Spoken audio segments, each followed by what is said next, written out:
Hello, Andy here from the Blender Institute. I am going to give you a walkthrough of this file. And a while ago, I was asked to make a little promotional graphic for our upcoming HDRI library on the cloud. And I fiddled around a little bit. I posted a work in progress online. And people were really excited about it. And that's awesome. So that's why I'm doing this little walkthrough, because I actually didn't have any recorded footage of me actually making the thing.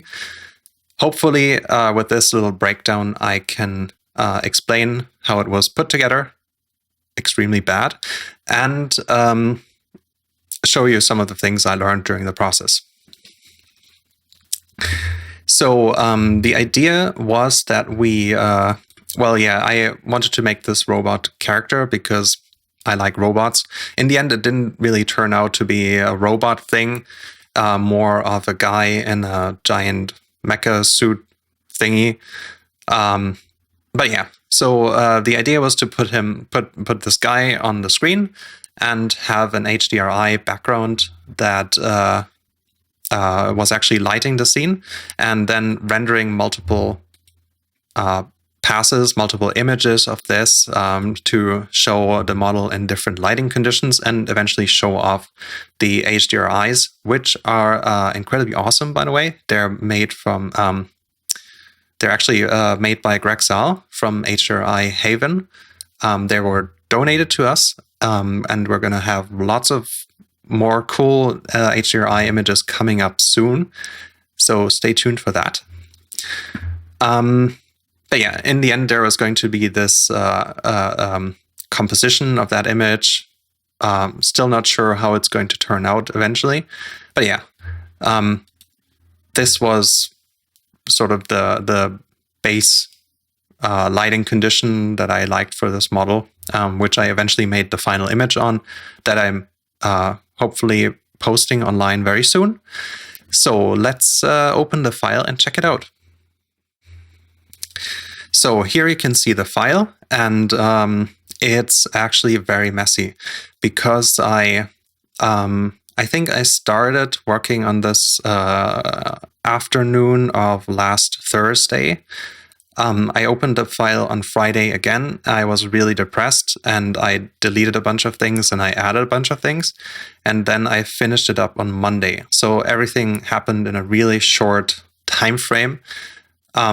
So I did something which I like doing a lot, which is working really messy, which is not that good if you're working in a collaborative environment. But if you're just making an image that you do to have an image, it's fine. So let's look at the models first. Here we have all the models in the scene, and what I started with was the basic shell thingy here. This was just done by regular poly by poly modeling, nothing fancy, just one layer of mesh that actually gets a solidify modifier and a mirror modifier and a subsurf modifier, pretty standard. So I just went and started with the front here, and I extruded a bunch of things. I actually did a concept drawing for this. It's very bad. So just a couple of doodles. I also made a little time lapse of a thing I did in Krita, but in the end it kind of went a little bit into a different direction. So I did it only to inspire myself and to get some ideas for the process later on. But once I started modeling, I really just went crazy, and I did everything freestyle, so to speak. So there's nothing fancy here. It's just polygons, a couple of circles, things that are filled. I have a bit of a time-lapse recording here that maybe I can show you, but yeah, there's nothing special really.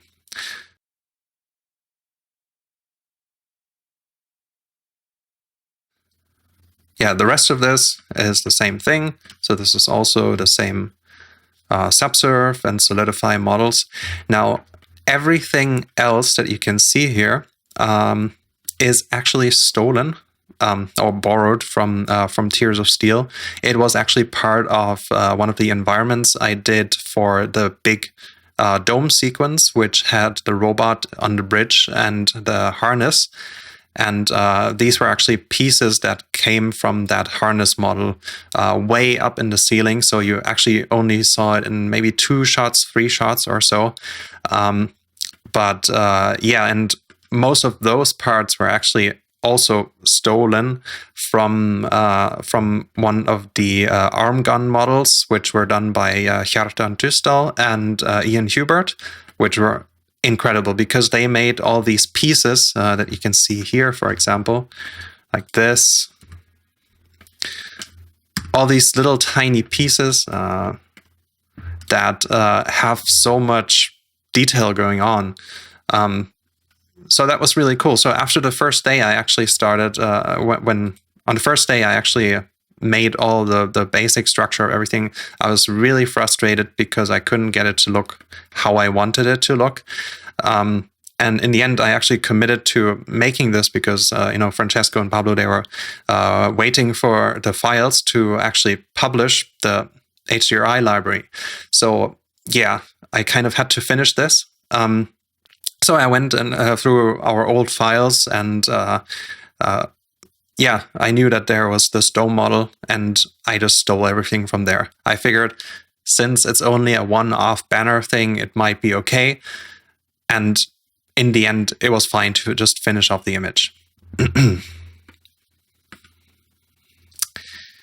So what else can I show you? So all of this stuff here, also those piston thingies, they're also from that file.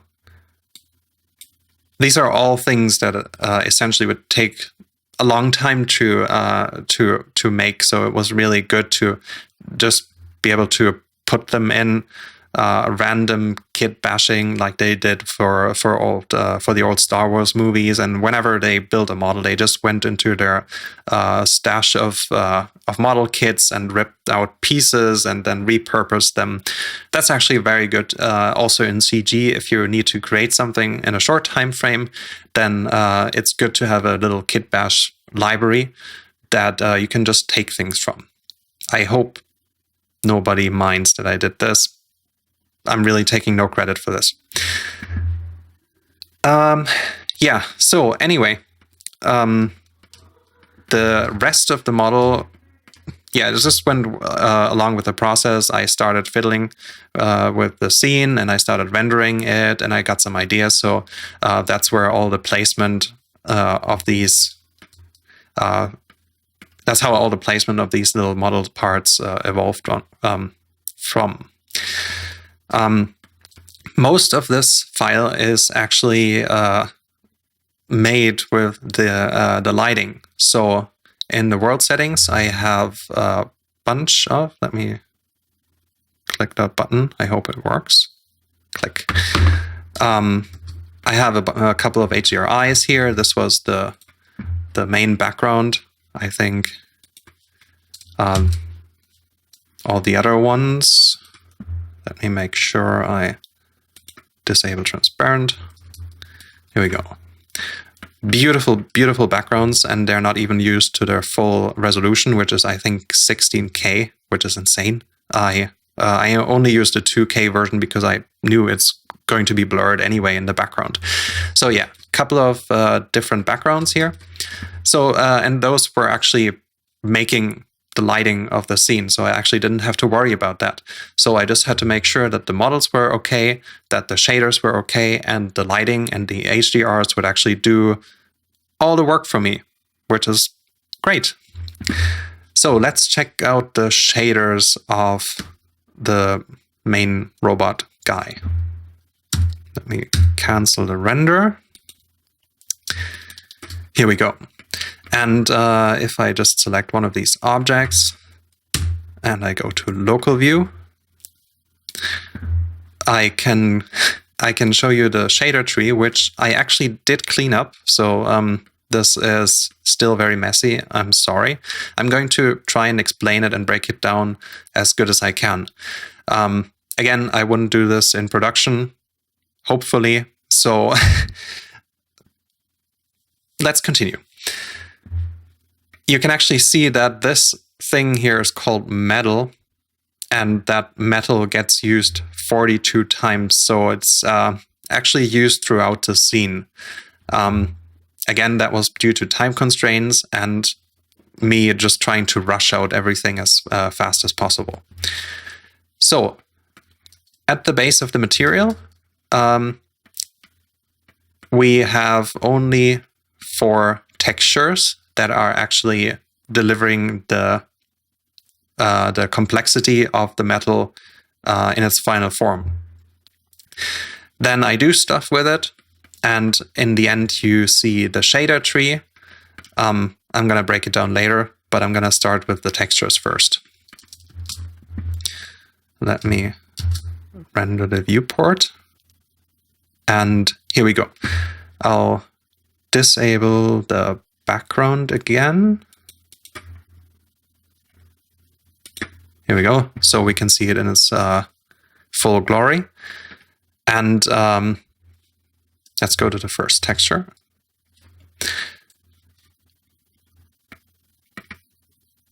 So here you see the texture. There is nothing really special going on. It's just some high frequency detail with a little bit of low frequency detail. Most of the textures, well, actually all of those textures were taken from shameless plug, the texture library on the cloud. They're all either from the metal folder, which is incredibly useful. Let me actually load this, which is full of textures, and in itself, those might not look very fancy, but they are a really good base to actually deliver your own shaders with and to actually paint textures with. That's why I like them a lot. They were used in Tears of Steel and Elephant's Dream and all of our past open movie projects. So I used the metal textures a lot, and I used the where are they? The grunge textures a lot, which are mainly from Tears of Steel. They were done by, I think, Niccolo Subini. So I'm using the grunge sharp scratches and the worn drag scratches.png. Sorry about the names. And yeah, I'm just combining them in different ways. So how do I combine? First, this is this one texture. Then we have the other texture. Here we go. And another texture. This is the scratches one. And the same texture again. And you can see they were mapped in a really lazy fashion by just taking the generated coordinates and using blended box mapping, which actually just takes the models, the coordinates, the texture coordinates of the mesh and maps them to a box.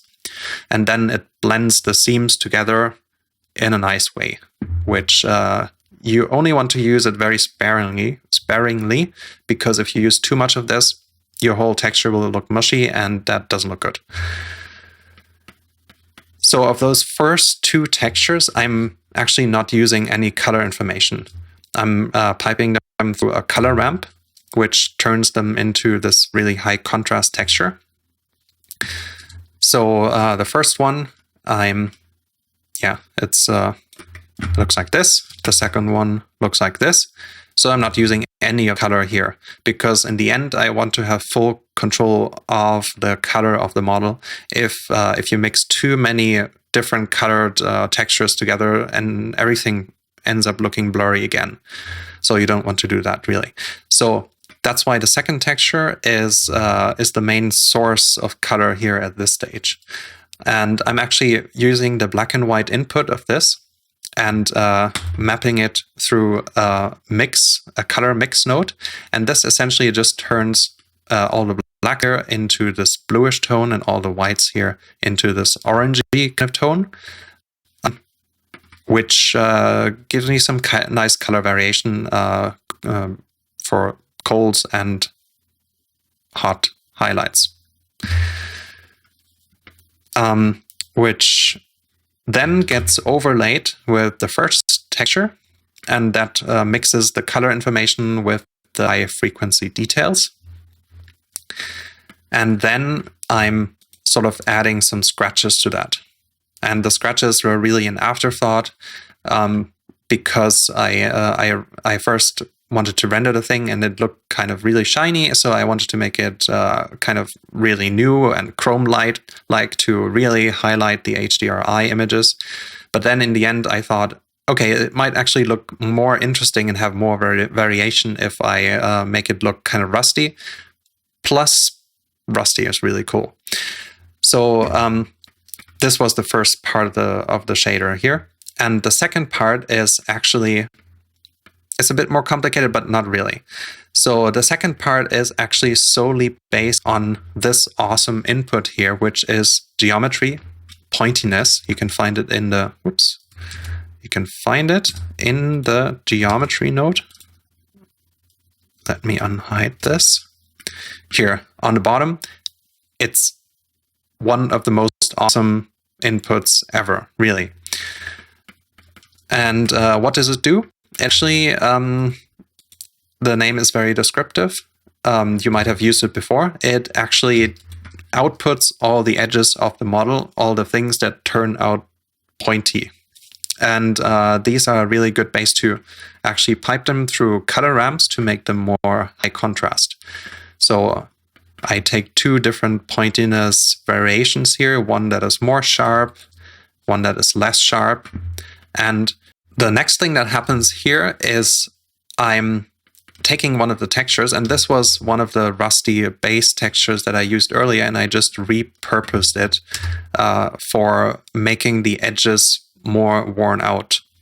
And how does this happen? Well, first, I also take just the black and white input of this texture. I make it fairly high contrast, but then I'm multiplying it with the pointiness, and that makes it turn into this. And you can see that I actually mixed the less contrasty pointiness with that. The more contrasty pointiness is, I think, used for the specular. Because in the end, I added even more contrast using another additional color ramp. And what this actually does is making the fairly boring normal pointiness and taking the fairly normal boring pointiness and making it more worn out and more scratchy. Because I actually want to use this as an input to mix two different shader closures and in the end make the material look more rough on the edges. And yeah, that's how this is done. So this is the pointiness part. And this is the color part. And after that, there's one more thing that I'm doing here. Every model here has a very basic vertex color, which I just added to give it a bit more variation, theorizing that at some point this metal thing might have belonged to something else. It might have been replaced or painted differently. Who knows? It adds some cool variation to it. And yeah, this is the only other source of color, really. And that's what I'm mixing in here. And I'm just taking the color input, the color output of my textures, and I'm overlaying the vertex colors over it. Sometimes this needs some experimentation. Sometimes mixing works, sometimes adding works, sometimes multiplying works. In that case, I was able to work with the HDRI already in the preview. So for that HDRI, multiplying worked best. Under different lighting circumstances, integrated in a different scene, this might actually have turned into something else. And actually, I might have actually baked everything into a single UV map just to make everything more clean and more easy to edit. After all this stuff, I found out that my material was too dark. So here I just slapped an RGB curves into it to make it more bright. And then it wanders into this beautiful anisotropic BSDF, which kind of makes it more metally, I guess. And that gets mixed into a glossy shader with a glossy shader using a mix shader node, and that uses a Fresnel input. And to the Fresnel, I'm adding one of the pointinesses, which you can see here. So this basically determines where the base layer of the material is, and then mixing that along the edges with the more shiny metal-y material, which is this. So this is the metal part, and this is the more rusty, worn down part. And then on the edges, it blends everything together. But that's not it. There's a couple of shaders here that, I said, it's a bit messy. So there's an additional anisotropic BSDF because I actually found, okay, I want to have a little bit more shininess along the edges. So yeah, sure, why not? Let's just take one more of the pointiness inputs and then mix in some more shininess here along the edges. And on top of that, I added one more glossiness, which adds an overall sheen on top of everything. It's not really photorealistic in a certain way. I mean, if you have a normal metal that is dry, but if you, it might be, if there's a little layer of water or mist on top of it, it's justifiable. So basically this adds a sharp, glossy surface on top of everything. And I have this little math row in the end of this shader, and that actually just takes one of the pointiness inputs and one of texture inputs. So you can see it here. Looks like this. And it turns it into a black and white map.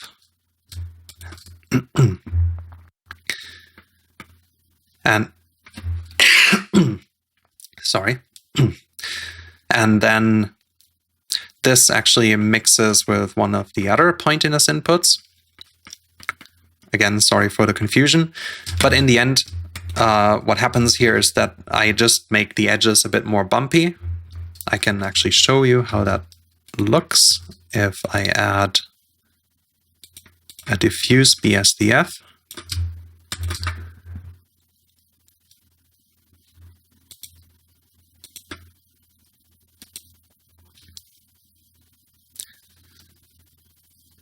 Again, it just makes the edges a bit more rough and worn out. It might actually not be correct because actually the edges would be pointing inwards, but here you can see them pointing out, which is, I guess, wrong because the material is subtracted on the edges, but who cares? It looks cool. And that is the basic shader setup of everything, really. There's only one or two different materials, four different materials of this. One of these is for the plastic, for the wires. Another one is a more shiny texture, which I think is on these pieces. Nope. Here we go. And yeah, as you can see here, I was incredibly creative with the shader tree. yeah, and that's it really. Behind the eyes, there's just a little bit of modeling going on, and the eyes are just refractive. Here we go. Nice little refraction setup here. Just 2 glossy shaders, one for the sharp reflections, one for the soft reflections, and I'm mixing those together. Then I'm adding a refraction BSDF on top of that to make it transparent, and which I'm actually not blending together with a Fresnel for some reason. And then I'm using a light path node to actually make that work only for the camera and not for the reflections or the shadows. So I could actually have some more light information going through and bouncing off the models inside the eye. You can also see that I put some lights in there just to bring out more of the insides of the eye to make them actually shine a bit more bluish.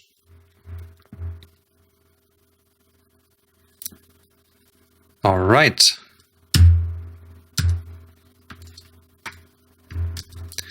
Now I can reset everything. Whoops. Anyway, so as I said, that's pretty much it in terms of the shader setup. Let me actually hide this. This is going to look ugly. All right. That's pretty much it in terms of the shader setup, and there's not much lighting going on except for those lights in the eyes. There is a couple of shaders which are emissive, but they just add the blue and the orange spots here. There's also one here on the mouth thingy, which makes it a bit more, look a bit more deeper and as if there's more to it than just those few vertices here. Then how is everything set up for final rendering?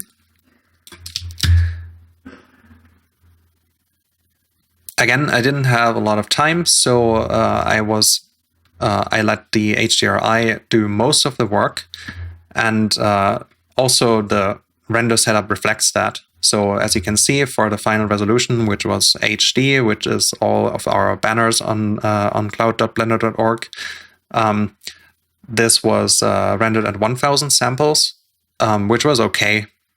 I think it could use more. Still works at less samples for some previews. That's fine. I make an extensive use of clamping. So the indirect and the direct light is both clamped at 3, which in some cases you might not want to do, especially when you're tone mapping or post-processing the image. But in this case, it worked fine. There is not a lot of bounces going on, so only 2 maximum and 2 minimum bounces. No caustics, no refraction caustics. Filter glossy at 2, which is kind of a default. And that is pretty much it for the render setup. One more thing I should point out is that I actually used the film emulation curve for this, which makes it look kind of filmic and cool. And it doesn't take a long time to actually make something. That little button there does everything. It's nice. And then I used the curves to give it a bit less contrast in the end. I just cranked up the exposure at 2 because that seemed to work fine. I think, let me check my notes. Curve, shaders. No, that's pretty much everything. If you have any questions regarding the scene, let me know in the comments. And yeah, I'm going to be here and to answer all the questions. That's pretty much it. And thanks for watching. Goodbye.